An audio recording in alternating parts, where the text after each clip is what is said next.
সামনে এসে দাঁড়িয়েছিলেন। তিনি হলেন আমাদের সকলের প্রিয় বিংশ শতাব্দীর নবজাগরণের অন্যতম পথিকৃৎ নরেন্দ্রনাথ দত্ত ওরফে স্বামী বিবেকানন্দ। আজ নেতা যখন নড়েন এই শিরোনামে আমরা স্বামী বিবেকানন্দের নেতা হয়ে ওঠার যাত্রা সম্বন্ধে আলোচনা করব। ছোটবেলা থেকেই নরেন্দ্রনাথের মধ্যে প্রখর নেতৃত্বভাব বিদ্যমান ছিল। বীরে নামে পরিচিত এই ছেলেটি ছিল গান, খেলাধুলা, বিতর্ক প্রভৃতি সমস্ত কিছু বিষয়ে অগ্রণী।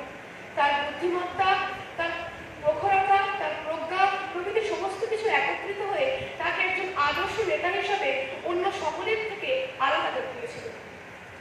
ছাত্র জীবনে নরেন্দ্রনাথ প্রায়শই তার শ্রেণী শিক্ষক মহাশয়কে নিজের বুদ্ধিমত্তা এবং বাগ্মিতার দ্বারা মুগ্ধ করেছিলেন।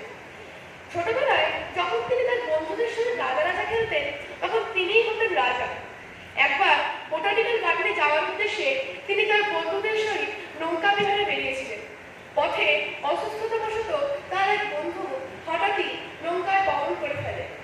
নৌকার মুসলমান মাঝি তখন তার উপর অত্যন্ত রেগে গিয়ে বলে, যতক্ষণ না সে সেই নোংরা পরিষ্কার করবে ততক্ষণ সে কাউকে নৌকা হতে নামতে দেবে না। নরেন্দ্রনাথ তখন তার উপস্থিত বুদ্ধি প্রয়োগ করে নৌকা হতে লাফিয়ে ডাঙায় উঠে আশেপাশে তামাক সেবনরত দুজন ব্রিটিশ টবিকে আধুনিক ইংরেজিতে সম্পূর্ণ ঘটনাটি বুঝিয়ে ঘটনাটির সমাধান করেন।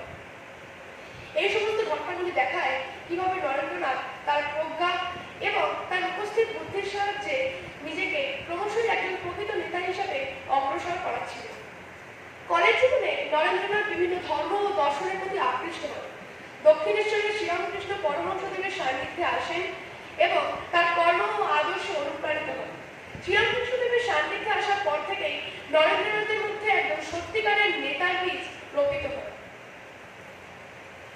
1893 খ্রিস্টাব্দে গুরুর আদেশ অনুযায়ী আমেরিকার শিকাগো ধর্ম মহাসভায় বলা স্বামী বিবেকানন্দের ভাষণ বিশ্বজুড়ে আলোড়ন সৃষ্টি করে। বিবেকানন্দের ধর্মীয় বোধ, তার গভীর সংস্কৃতি, তার বাগ্মিতা প্রভৃতি সমস্ত কিছু একত্রিত হয়ে ভারতীয় সংস্কৃতি, দর্শন এবং সনাতন মতাদর্শের প্রতি বিশ্ববাসীকে আকৃষ্ট করে। তৎকালীন সময়ে তার সেই ভাষণ আমেরিকা এবং ইউরোপীয় মহাদেশের সংবাদপত্রে আলোড়ন ফেলে দিয়েছিল।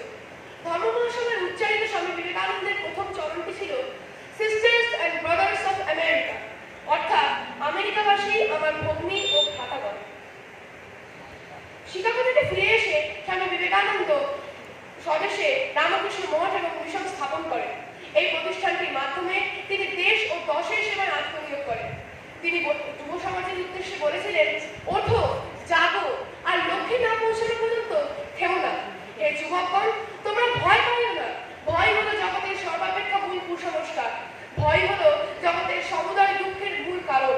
অতএব উত্তিষ্ঠত, জাগ্রত, প্রাপ্য বরান্ন নিবোধ। পরিশেষে বলবো, স্বামী বিবেকানন্দ কেবল একজন তথাকথিত গেরুয়া বসনধারী সন্ন্যাসী ছিলেন না, তিনি ছিলেন একজন ধর্মীয় সংস্কারক এবং একজন প্রকৃত দেশ নেতা ও দেশপ্রেমী, যিনি ভারতবর্ষের স্বাধীনতা ও উন্নতির জন্য আজীবন কাজ করে গেছেন। তার চারিত্রিক বৈশিষ্ট্য এবং গুণাবলী আজও আমাদের কাছে আদর্শ। তার সকল কর্ম আজও আমাদের কাছে অনুপ্রেরণা এবং ভবিষ্যতেও তা আমাদের কাছে অনুপ্রেরণা রূপেই থাকবে বলে আমার বিশ্বাস। ধন্যবাদ, নমস্কার। খুব সুন্দর